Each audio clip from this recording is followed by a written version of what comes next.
Louange et remercier, louer et remercier soit le Seigneur qu'il en soit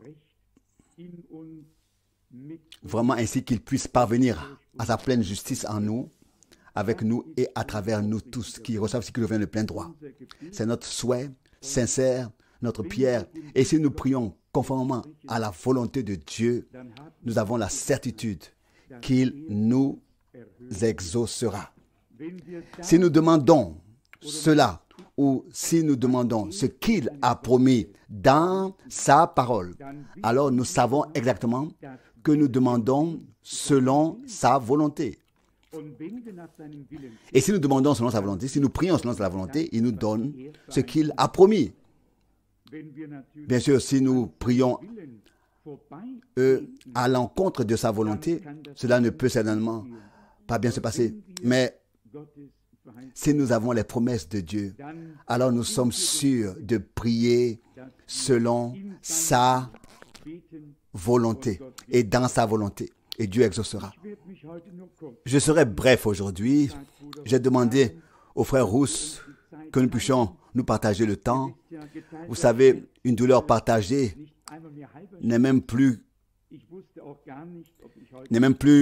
une demi-douleur. Je ne savais pas non plus si je serais là aujourd'hui ou non.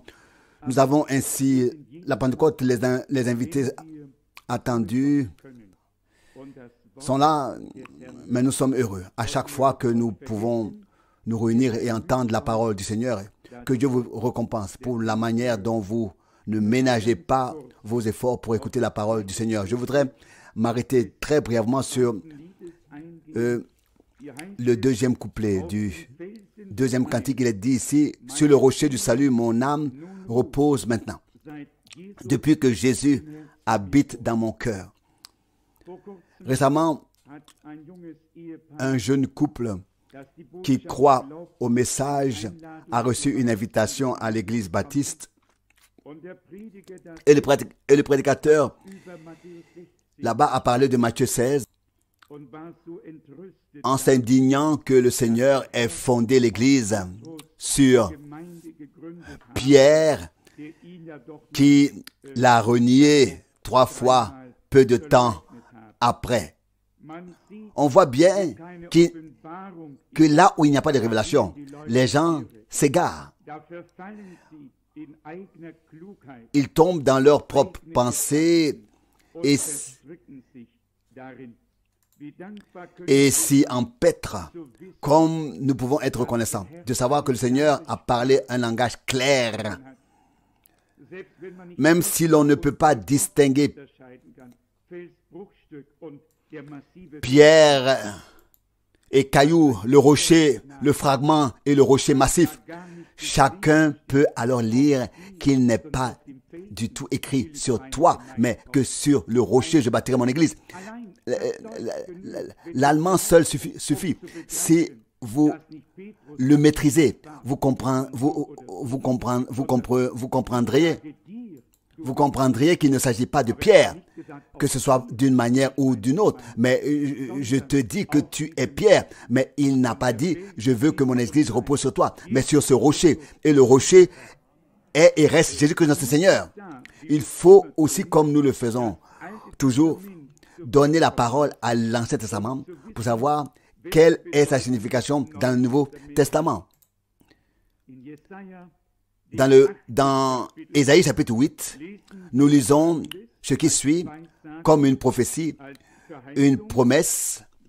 Ésaïe chapitre 8, à partir du verset 13. Non, l'Éternel des armées, vous le tiendrez pour saint. Il sera votre crainte. Il sera votre terreur.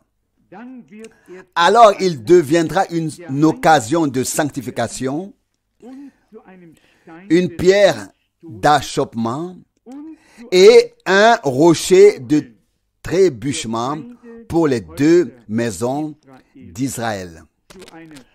Un piège et une embûche pour les habitants de Jérusalem. Plusieurs trébucheront, ils tomberont et se briseront, ils seront enlacés et pris. L'Éternel a prévu que les hommes se prendraient au piège et seraient pris au piège. Mais il a aussi prévu qu'il y aurait des hommes destinés à la sanctification dans la vérité. Et pour eux, la pierre n'est pas une pierre d'achoppement, ni un rocher de scandale, mais la précieuse pierre angulaire sur laquelle sept yeux sont fixés et le rocher du salut dans lequel notre ancre est fixée. Aux uns, une odeur de vie pour la vie, aux autres, une odeur de mort pour la mort. Que peut-on y changer? Le deuxième passage est sans doute celui du psaume 118. Psaume 118, où il est en effet question du fait que les bâtisseurs ont rejeté la pierre. Psaume 118, verset 22. La pierre qu'ont rejeté ceux qui bâtissaient est devenue la pierre angulaire. C'est de l'Éternel que cela est venu. C'est un prodige à nos yeux. Voici le jour que l'Éternel a fait. Poussons des cris de joie et réjouissons-nous en lui. Nous pouvons le lire dans le Nouveau Testament. Pierre, d'une manière toute particulière, l'a souligné. 1 Pierre, chapitre 2. Je n'étais pas du tout préparé à cela, j'ai juste voulu l'utiliser à partir de ce qui a été dit. 1 Pierre, chapitre 2, ici à partir du verset 3. 1 Pierre, chapitre 2, verset 3. Si vraiment vous avez goûté,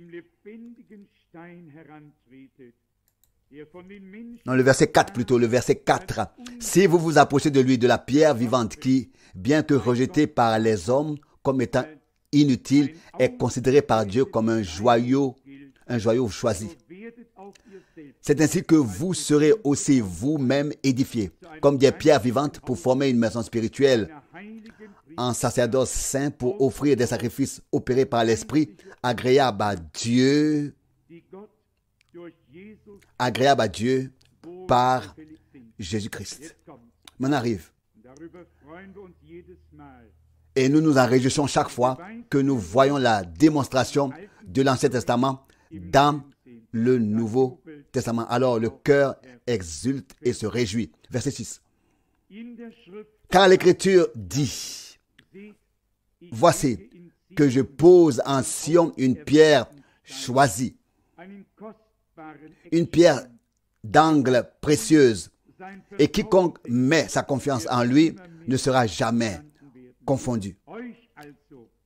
C'est donc à vous qui possédez la confiance, la foi, qui possédez la foi, qu'est donné le bien précieux, mais pour les incrédules, la pierre qu'ont rejeté les bâtisseurs est devenue la pierre angulaire. Et donc, pierre d'achoppement et rocher de scandale. Ils trébuchent sur lui dans leur désobéissance contre la parole, désobéissance à laquelle ils sont aussi destinés. Il y a effectivement des gens qui sont répartis ici et d'autres qui sont répartis là. Chacun déplacé dans le domaine, chacun placé dans le domaine qui lui a été attribué par Dieu. Qui pouvons-nous, si Dieu nous a accordé la grâce, ce qui nous a été révélé si clairement et si simplement par l'Esprit, en raison de la prédication, les savants de ce temps en parlent avec les prédicateurs ou les professeurs se disputent sur Matthieu 28, sur tous les mystères. Parlez avec eux de Matthieu 28 ou tous les mystères de l'Écriture et ils ont la réponse. Et ils n'ont pas la réponse. nous le remarquons, n'est-ce pas? C'est que c'est précisément, nous voyons que c'est là que réside la différence entre ceux qui servent Dieu, et entre ceux qui ne le servent pas. Le Seigneur a promis, il a dit, le monde ne me verra plus, mais vous me verrez. Il voulait se révéler à nous. Il voulait nous envoyer le consolateur et nous annoncer les choses à venir. Il en reste ainsi.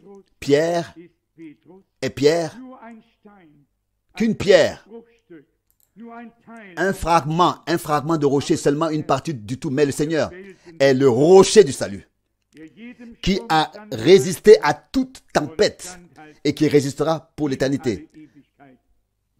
C'est pourquoi il est dit, sur celui sur qui tombera le rocher sera brisé.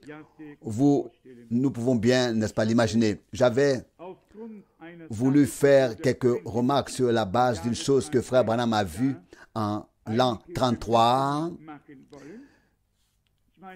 Je ne sais pas si nous avons observé tout cela maintenant. Qui d'entre nous a même remarqué qu'une foire avait eu lieu ici en Allemagne à Hanovre? Qui le sait, par exemple? Ah, certains le savent, en tout cas. Mais cela ne serait pas si intéressant si on n'y avait pas présenté la voiture télécommandée. Et j'ai lu un long article à ce sujet. Je ne sais pas si c'était dans le dernier numéro du Spiegel ou du Stern, ou peut-être même dans le Frankfurter. En tout cas, un long article donc ce sont des magazines allemands, sur le fait que la voiture télécommandée est là et peut être mise en production. Et il est dit dans l'article que 90%, donc 90% des autoroutes allemandes sont déjà utilisables à cet effet, afin que le véhicule puisse rouler sur les autoroutes sans être piloté. Il n'y a plus d'accident. Alors, même les virages sont repérés par un capteur, la vitesse, la distance, etc., par un sensor. C'était très intéressant. Alors, ils estiment qu'il n'y aura plus d'accident. C'était très intéressant. Si j'avais pensé dès la lecture, je l'aurais certainement emporté avec moi.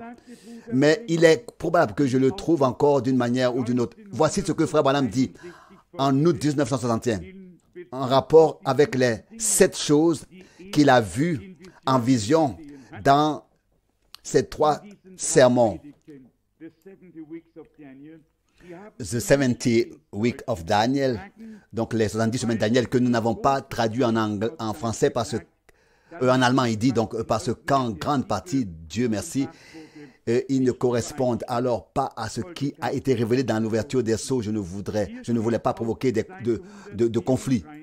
Il est écrit ici en haut à gauche de la page 134. Je dois simplement lire en allemand ce qui est écrit en anglais devant moi. Maintenant, la 5e chose, donc concernant les 7 visions de 33, la science va faire de tels progrès qu'ils vont inventer une voiture qui n'aura plus besoin d'être manœuvrée avec un volant. La voiture sera de plus en plus arrondie comme un œuf, et ce jusqu'à la fin des temps. J'ai vu une famille américaine rouler dans une telle voiture sur une route très large, le dos tourné vers l'endroit où devait se trouver le volant. Le dos tourné, oui, donc vers l'endroit où devait se trouver le volant. J'ai regardé et j'ai vu qu'il y avait une table entre eux et qu'ils jouaient aux échecs sur cette table.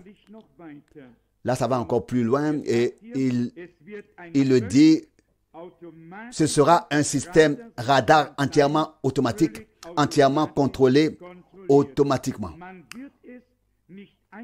Ils n'auront même pas besoin de la contrôler. Vous n'aurez même pas besoin de la contrôler.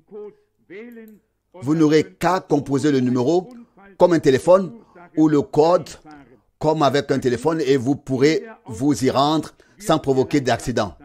Cela peut être le guide sur l'autoroute et ainsi de suite. Nous remercions Dieu de nous permettre de percevoir le progrès. Le progrès. Et croyez-moi, nous sommes vraiment très proches de la fin. Nous le remarquons dans tout ce qui se passe autour de nous. Vous savez que dans cette prédication, frère Branham a aussi mentionné l'année 77, donc 77, spécialement autrefois, et aussi cet homme a été cité dont frère Branham avait repris la chronologie appelée donc Asher Chronology of the Hebrews, donc la chronologie du cher sur les Hébreux. C'est-à-dire que depuis l'appel d'Abraham jusqu'à l'année 33, lorsque le peuple d'Israël a rejeté le Seigneur comme son sauveur et son Messie et l'a livré à la crucifixion, cela faisait exactement 1954 ans. Et cet homme a calculé qu'à partir de l'an 33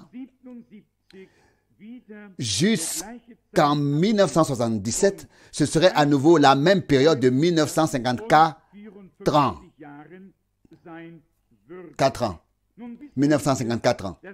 Mais nous savons qu'un tel calcul peut avoir lieu, c'est vrai, sans que Dieu doive s'y tenir.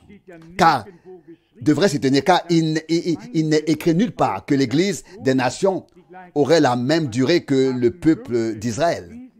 Le peuple d'Israël. Mais nous pouvons certainement apprendre une chose ici. Nous pouvons comprendre que nous vivons dans les temps de la fin. Et il est dit aussi ici très clairement à la page 130. Au moment où il commence la 70e semaine d'année où les 7 ans, l'Église est partie. Écoutez, je cite encore une fois, je répète, et vous ne devez pas l'oublier. C'est ce que le Saint-Esprit m'a demandé d'écrire. Nous remarquons très bien, et que Dieu soit remercié pour cela, que nous pouvons faire la distinction. Il a écrit ici les deux. D'une part, ce que Dieu lui a révélé, et c'est ainsi que ça, c'est le Institut du Seigneur. Et comme deuxième chose, tiré de l'histoire de l'Église, le calcul et les données annuelles qui ne sont pas ainsi dit le Seigneur.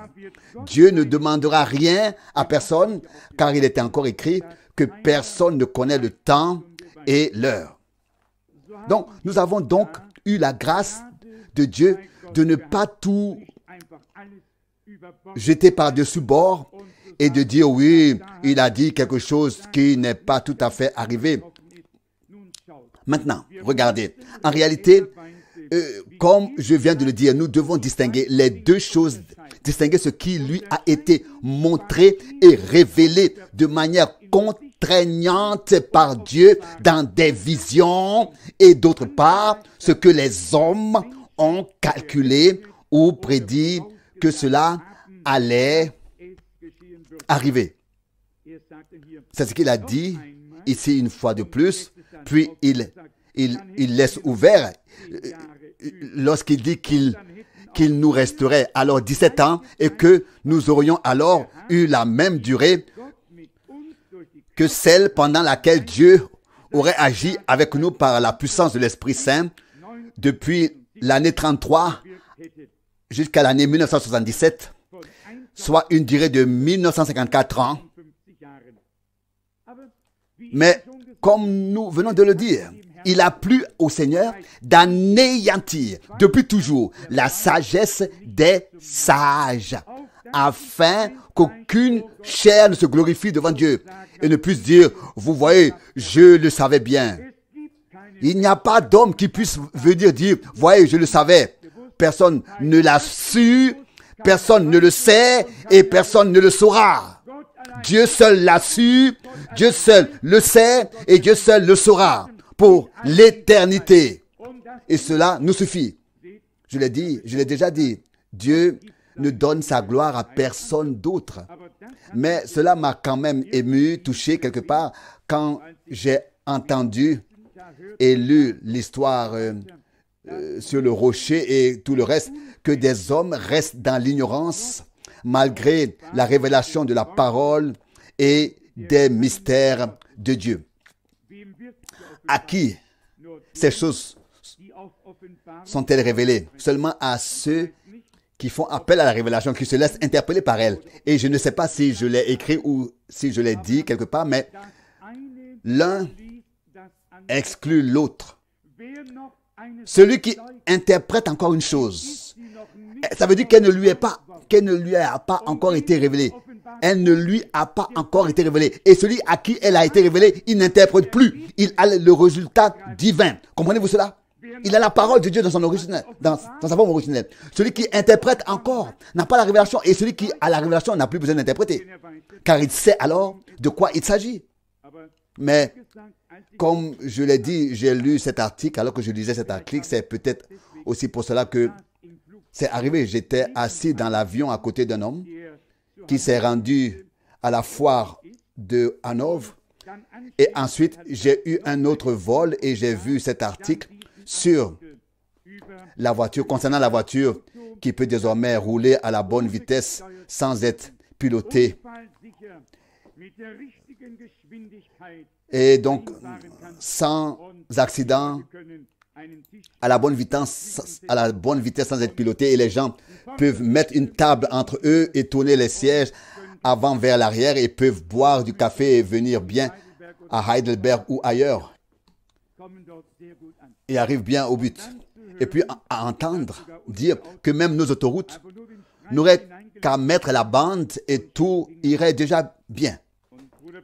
Frère Branham dit ici, dans les 7 visions, c'est qu'ils sont, donc c'est la 5e. Oui, donc la 5e. Et puis il vient ici à dire que la science progressera ainsi et développera et concevra simplement une telle voiture qui sera alors appropriée. Justement, comme nous l'avons déjà entendu, on appuie sur quelques boutons, déjà un code, peu importe ce que c'est, et nous pouvons déjà mettre une jambe sur l'autre et nous laisser conduire. Nous ne savons pas si nous en arriverons là. Laissons cette pensée ouverte, mais il y a une chose qui devrait nous toucher au cœur. Le temps presse, le temps est proche, le temps est là. Nous sommes arrivés à la fin de toutes choses. Que celui qui veut servir le Seigneur le fasse maintenant. Qu'il ne remette pas à plus tard, mais qu'il commence tout de suite. Il y aurait encore d'autres choses à lire ici, mais peut-être encore celui qui a été laissé ouvert par Frère Branham et il a dit, je ne sais pas, en disant, je ne sais pas, Dieu seul le sait, qui connaît mon cœur. Dieu seul le sait, qui connaît mon cœur. Nous disons la même chose. Paul ne s'est pas trompé lorsqu'il a attendu en son temps déjà que le Seigneur revienne. Et Pierre non plus, car ils parlaient tous du plus grand événement qui aurait lieu à la fin du temps de la grâce. J'aimerais alors lire une autre parole de l'épître de Pierre, 2 Pierre, chapitre 3. Ici, nous sommes mis en garde à écouter ce que les prophètes et les apôtres nous ont dit de la part du Seigneur. 2 Pierre, chapitre 3, verset 2. Afin que vous vous souveniez des paroles et restez attachés aux paroles que les saints prophètes ont prononcées autrefois et du commandement de notre Seigneur et Sauveur qui vous a été communiqué par vos apôtres. Ensuite, on nous décrit la fin des temps. Il y aura à la fin des jours des hommes qui marcheront selon leur propre convoitise, des moqueurs. Et au verset 4, il est écrit, et disant, où donc est son retour promis? Est-ce que vous voyez de quoi il s'agit ici? J'ai déjà dit cela à un moment donné, le thème, voici l'époux, vient. Le thème, le retour de Jésus-Christ sera tellement mis en avant, à la première place, que les gens s'adresseront à nous et diront, mais dites-nous enfin où est le retour, ou cessez d'en parler. Où est son retour? Cela a été prédit, que les gens apparaîtront et demanderont, où est donc son retour promis dont vous parlez? Est-ce que quelqu'un vous a déjà demandé? Posez cette question, moi pas encore. Mais c'est une promesse. Il est écrit que nous serons interrogés à ce sujet. Où est donc son retour promis? Qui sera interrogé? Les personnes qui attendent son retour, qui aiment son apparition, qui s'y préparent. On nous demandera, où est donc son retour promis? Et je dirais, et les moqueurs diront, depuis que les pères se sont endormis, tout reste tel qu'il est depuis le début de la création. Verset 4 maintenant. Maintenant, le verset 5, il dit, en effet, en affirmant cela, ils ne tiennent pas compte du fait que dès les temps anciens, il y avait des cieux et une terre qui existaient, faites d'eau et au moyen d'eau, par la puissance de la parole de Dieu.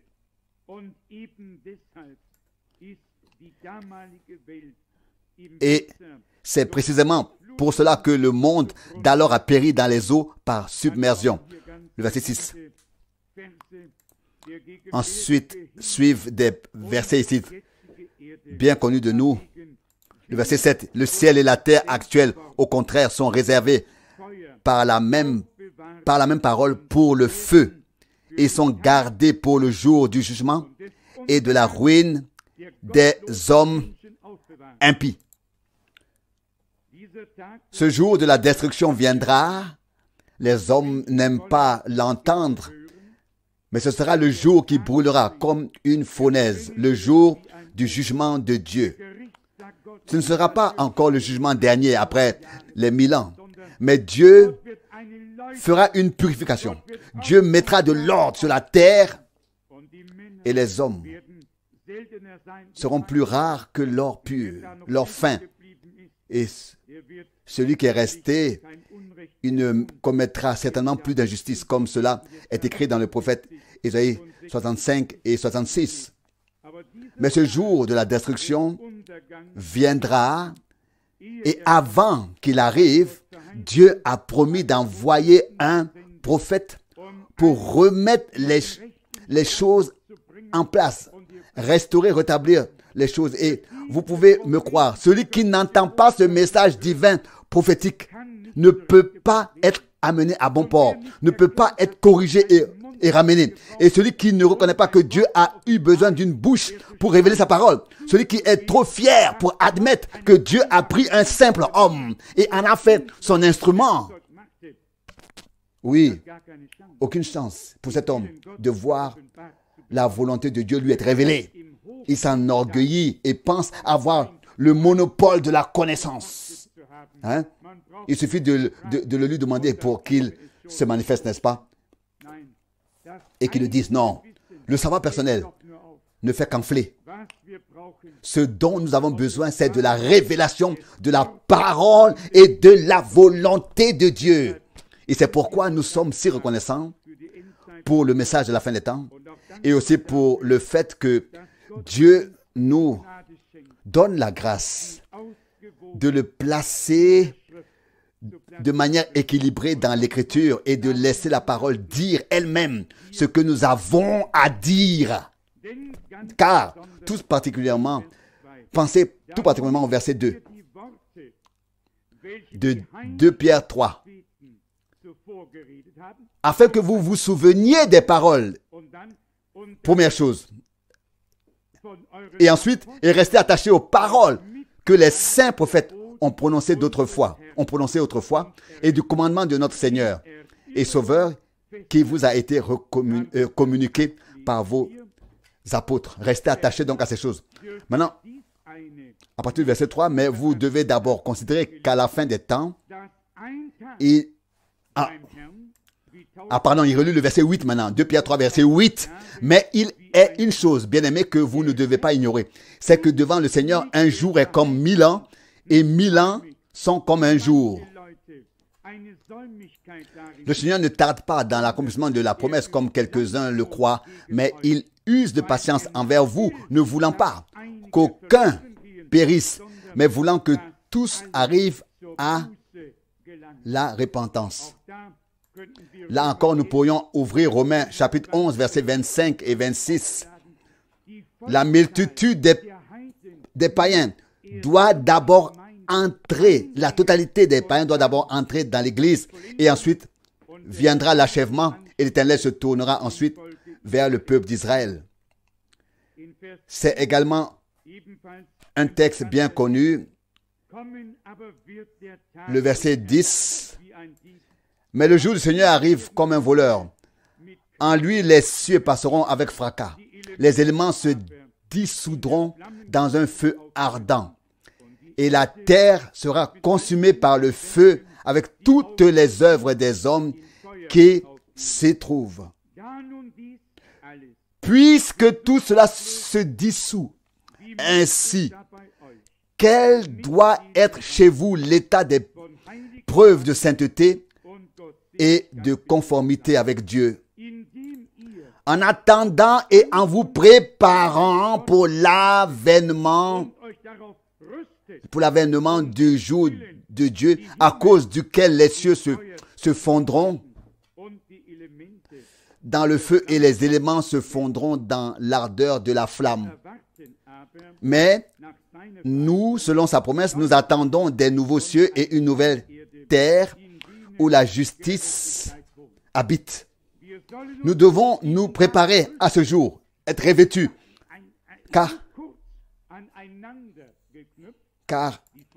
car les choses sont si proches l'une de l'autre. L'achèvement de l'Église épouse des nations et le passage du salut au peuple d'Israël, l'appel à sortir des 144 000 et puis bien sûr la grande tribulation, le temps et le règlement de compte de Dieu avec la génération qui avait entendu la parole mais l'avait rejetée, qui n'était pas prête à recevoir ce que Dieu avait offert. Ce jour sera en effet un jour de jugement, comme nous le lisons souvent à propos du jour du Seigneur. Et nous devons nous y préparer, être revêtus, à savoir pour être enlevés avant ces choses. Mais en raison des circonstances et des événements actuels, nous reconnaissons que ce jour est très proche. Et nous savons donc que l'enlèvement est encore plus proche que ce terrible jour du Seigneur. Oui ou vrai? Oui ou pas? En effet, l'enlèvement doit avoir lieu avant. Donc, ça veut dire que l'enlèvement est encore plus proche que le jour du Seigneur, qui lui aussi est si proche. Ensuite, au verset 14, il est écrit: c'est pourquoi, bien-aimés, en attendant ces choses, appliquez-vous à être trouvés sans tache et irréprochable devant lui dans la paix. Nous devons également prendre cela à cœur. Nous avons déjà entendu parler de la paix. Le Seigneur a dit: je vous donne ma paix, pas comme le monde. Je ne vous donne pas ma paix comme le monde, mais c'est la paix divine qu'il nous a donnée par grâce. Il est lui-même notre paix. Il est l'amour. Il est esprit. Il est tout en tous. C'est pourquoi, bien-aimés, en attendant ces choses, j'ai relu le verset 14, appliquez-vous à être trouvés sans tache et irréprochable devant lui dans la paix. C'est une parole d'avertissement qui nous est adressée en ces jours. Nous devons la prendre à cœur, comme nous savons que ce jour approche, et parce qu'il approche, nous devons atteindre cet état pour être trouvés sans tâche et sans reproche devant lui, irréprochable devant lui, dans la paix. Autant que cela dépend de nous, nous devons conserver la paix avec tous les hommes. Il y a aussi ceux avec qui même notre Seigneur ne pouvait pas conserver la paix, garder la paix, parce qu'ils ont toujours cherché la dispute avec lui. Mais dans la mesure où cela dépend de nous, nous devons être en paix avec tous les hommes. C'est écrit, poursuivez la paix et la sanctification sans laquelle personne ne verra le Seigneur. Poursuivez la paix avec tous les hommes, avec tout un chacun, et la sanctification sans laquelle personne ne verra le Seigneur. Complètement imprégné de l'Esprit de Dieu, rempli de l'Esprit de Dieu, de la parole de Dieu, rempli de la vie divine, de la vie de Jésus-Christ lui-même. Christ en nous, lui-même, l'espérance de la gloire. Au verset 15, il est écrit, et considérez la longanimité de notre Seigneur comme votre salut, comme notre bien-aimé, notre frère bien-aimé Paul vous l'a aussi écrit selon la sagesse qui lui a été donnée. Verset 16, il en est de même dans toutes ses épîtres lorsqu'il y parle de ces choses. Dans ces textes, cependant, il y a beaucoup de choses difficiles à comprendre que les ignorants et les mal affermis déforment à leur propre perte, tout comme ils le font avec le reste des Écritures. Cela peut être écrit aussi clairement que possible, proclamé aussi clairement que possible, à moins que vous ne soyez prédestinés par Dieu lui-même à accepter la parole révélée qui vous est révélée par le Saint-Esprit. Sinon, il y a un mélange entre l'esprit humain et la connaissance propre et la connaissance de Dieu. Et la fin de la chanson serait une déformation de ce qui a été réellement dit et prêché. Et là, nous pensons volontiers à la déclaration de Frère Branham qui a dit que Dieu est son propre interprète en ce sens qu'il amène à l'accomplissement ce qu'il a promis, ce qu'il a dit. Paul a beaucoup écrit sur la fin des temps dans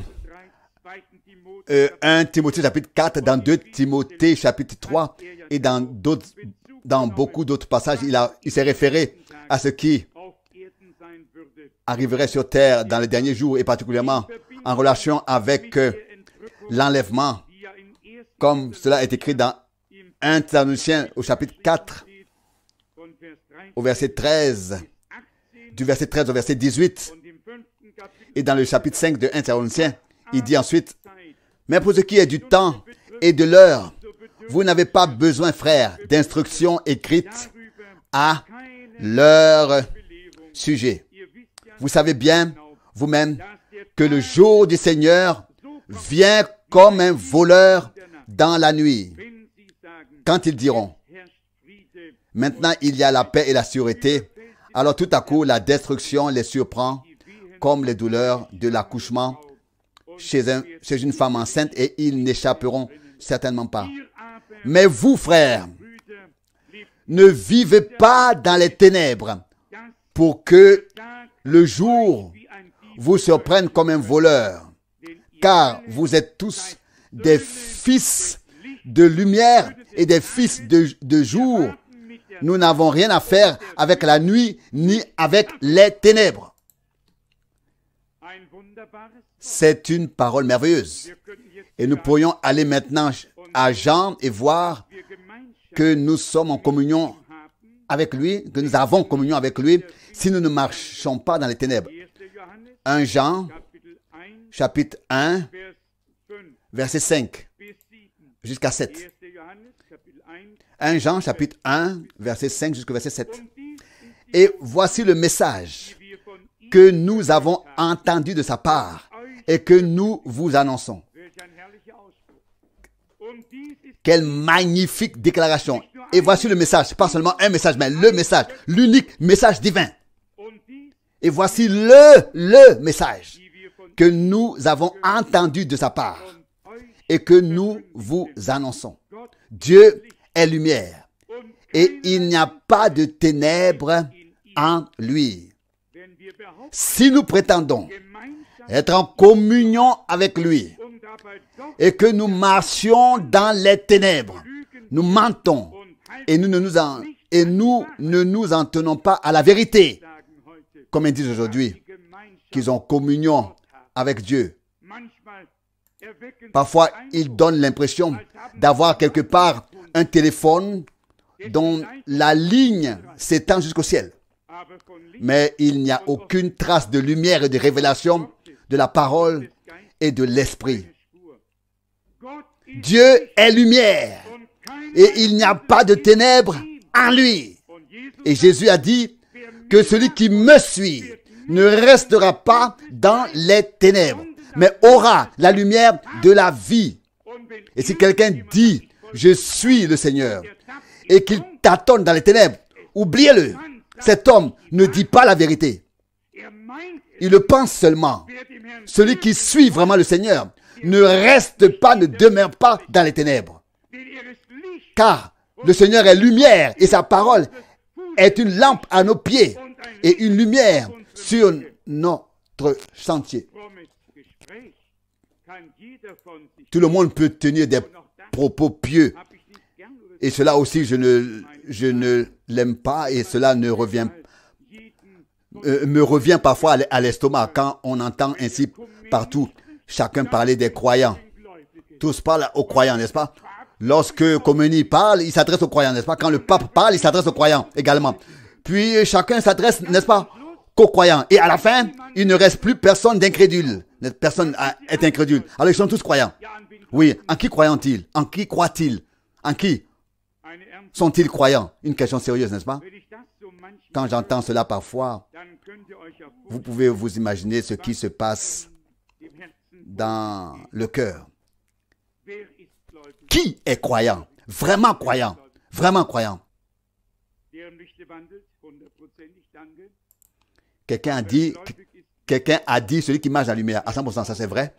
Mais celui qui est croyant est celui qui croit vraiment comme dit les Écritures. Jésus a dit celui qui croit en moi comme l'Écriture l'a dit. Et c'est ce qui compte. Dieu est lumière. Et il n'y a pas de ténèbres en lui. Et il n'y a pas de ténèbres en lui. Si nous prétendons être en communion avec lui, tout en marchant dans les ténèbres, nous mentons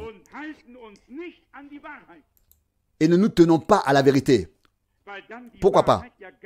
Parce que la vérité, alors, à ce moment-là, n'est pas en nous, si nous ne marchons pas dans la lumière. Jésus a dit, ma parole est la vérité. Ou ta parole est la vérité. Ça signifie qu'elle est dans ta vérité. Il s'agit donc de la vérité. Celui qui porte la vérité dans son cœur pourra aussi marcher dans la vérité révélée de la parole de Dieu. Car l'esprit de vérité le conduit et conduit toujours dans la parole de la vérité, dans toute la vérité. Et nous la rend vivante et nous en révèle les teneurs, les contextes. Le verset 7. Mais si nous marchons dans la lumière comme il est dans la lumière, nous sommes en communion les uns avec les autres, les uns les autres.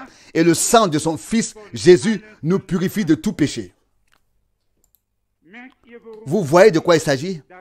La marche dans la lumière, la communion entre les uns et les autres, la communion entre les croyants ne peut exister que là où les croyants marchent à la lumière de la parole révélée, à la lumière de la vérité, à la lumière de la parole.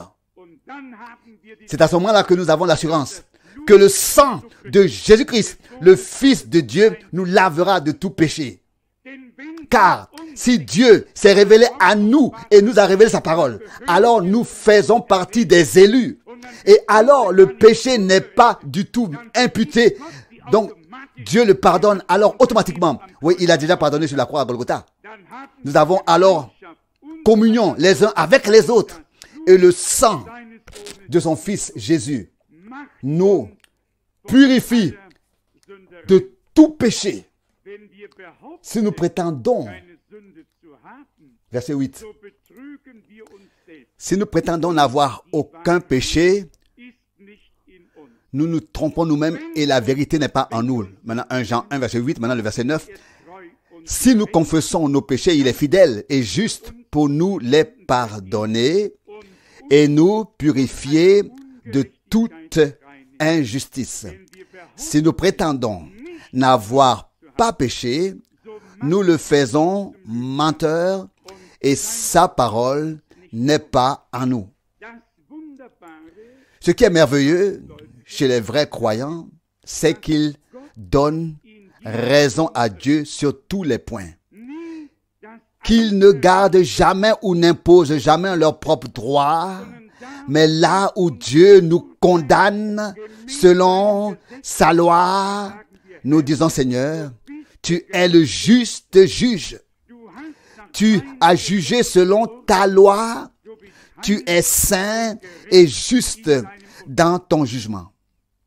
De même, nous savons qu'il a pris le jugement sur lui, qu'il a porté la faute et qu'il a expié le péché, de sorte que nous pouvons sortir libres. Par la grâce de notre Dieu, nous voulons donc être préparés à ce jour glorieux. Et vous savez, je l'ai déjà lu ici, que Pierre n'a pas dit dans son sermon jour terrible comme il est écrit dans l'Ancien Testament, mais jour glorieux. Et vous savez aussi pourquoi il a dit cela. Il voulait en effet parler de la première partie, notre jour. Actes des Apôtres, chapitre 2.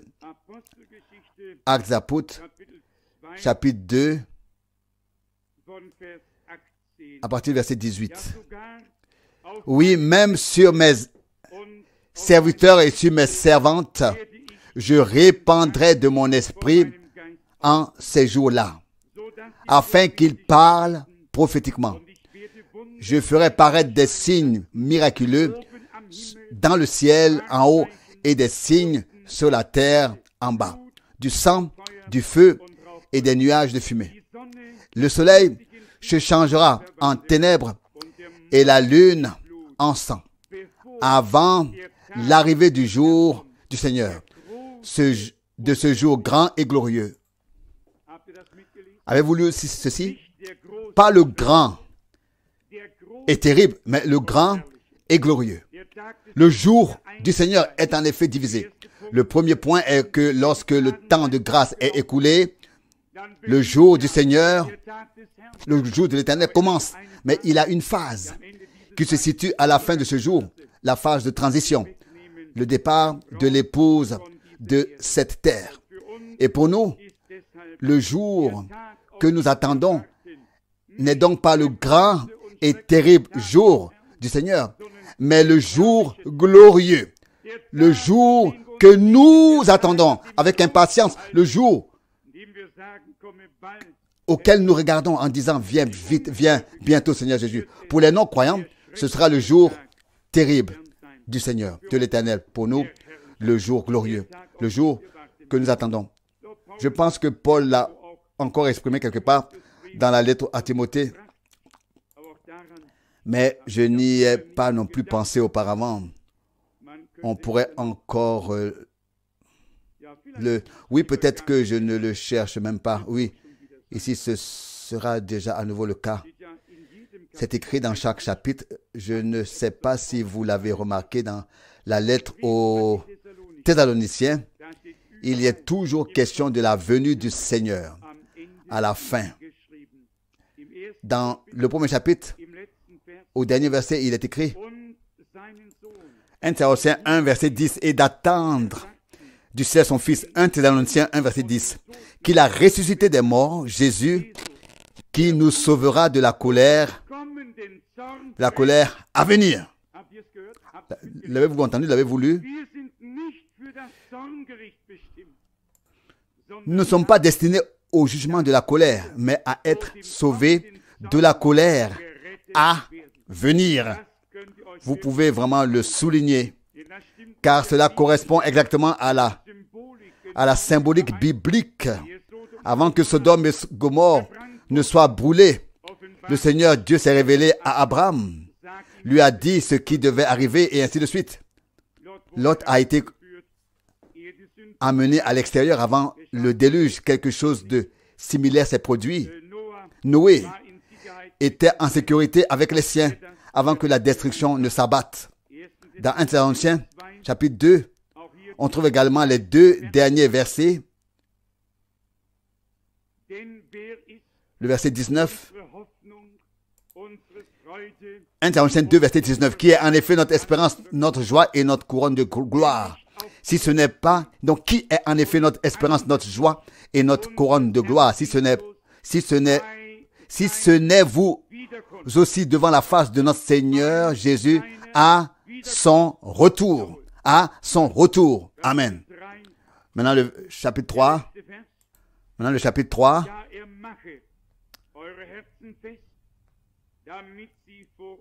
Verset 13. Qu'il affermisse vos cœurs afin qu'ils soient irréprochables dans la sainteté devant notre Dieu et Père, lorsque notre Seigneur Jésus viendra avec tous ses saints. Ensuite, les deux derniers versets du chapitre 4. 1 Thessaloniciens 4, maintenant, peut-être avec le verset 7. Ensuite, nous les vivants qui serons restés, nous serons tous ensemble enlevés avec eux sur des nuées à la rencontre du Seigneur dans les airs. Et ainsi, nous serons toujours unis avec le Seigneur. Consolez-vous donc les uns les autres avec ces paroles. Verset 18.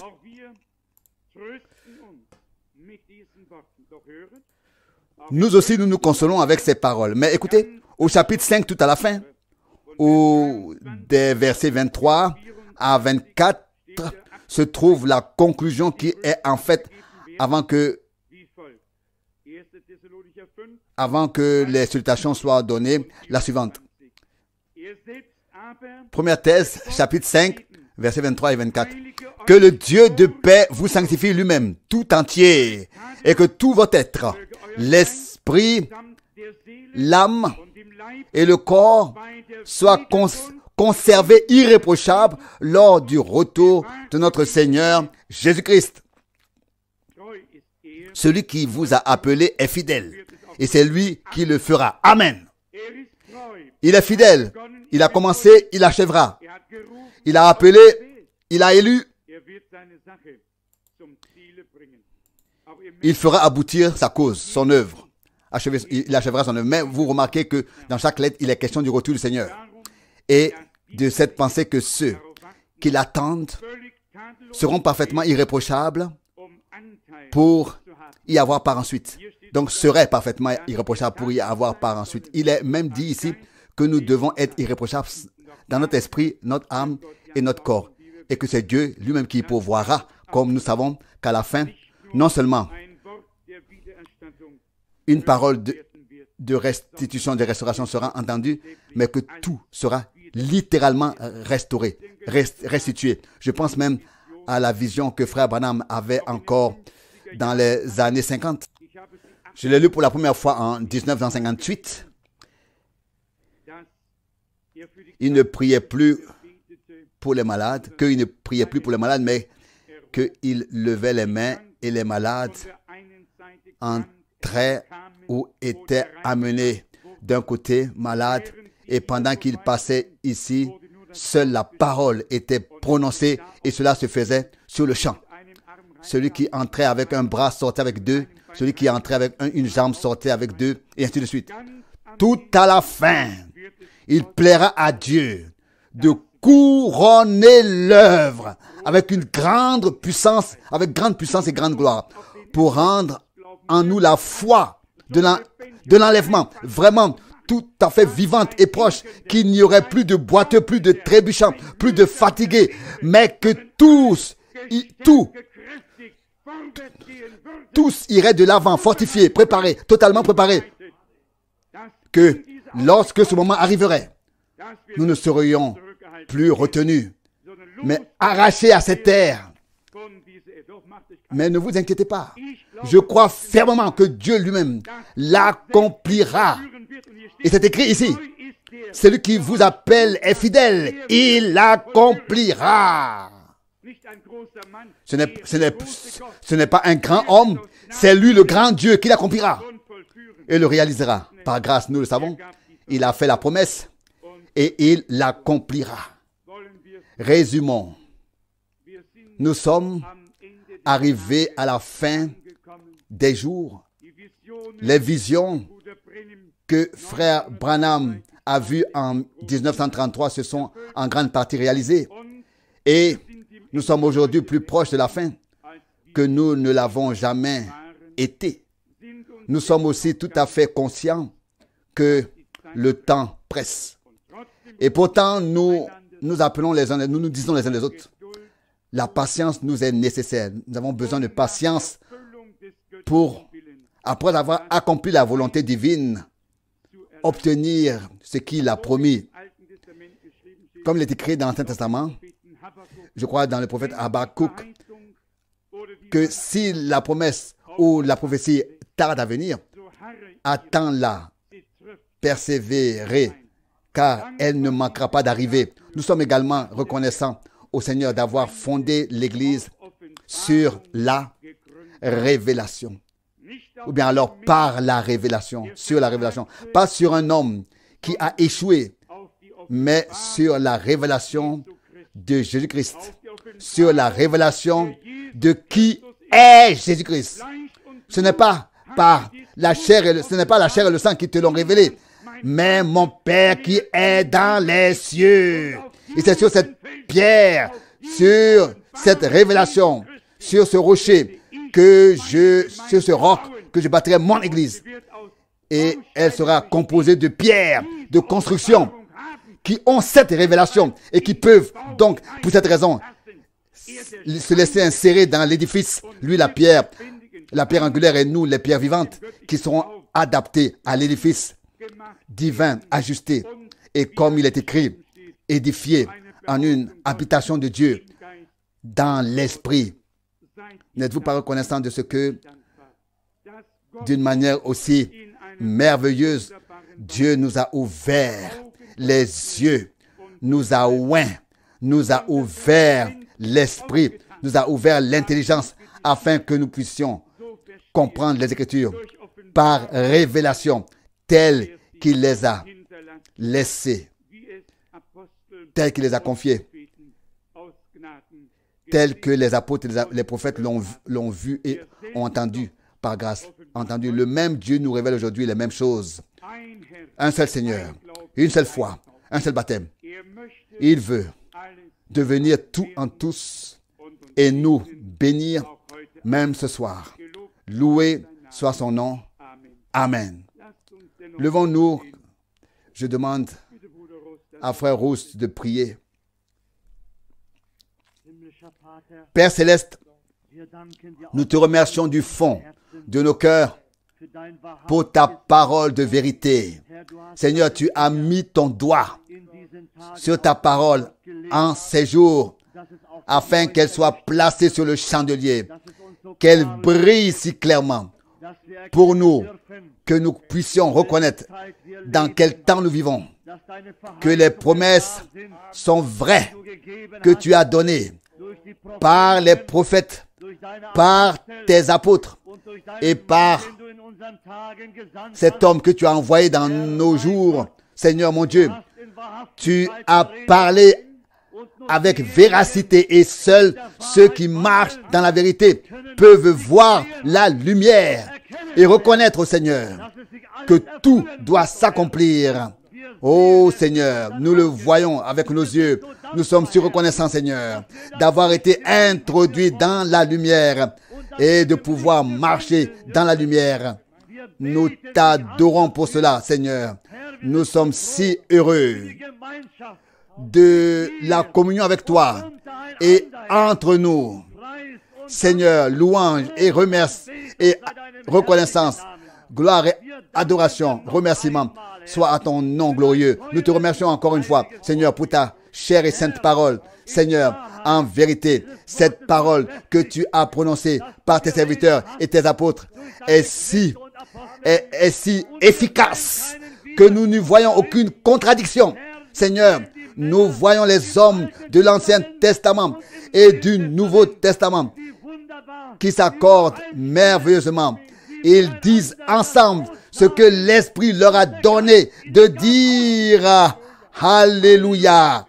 Seigneur, que nous soyons tous apportés en conformité aussi pour ne dire que ce que ton Esprit nous donne de dire, même en ce moment.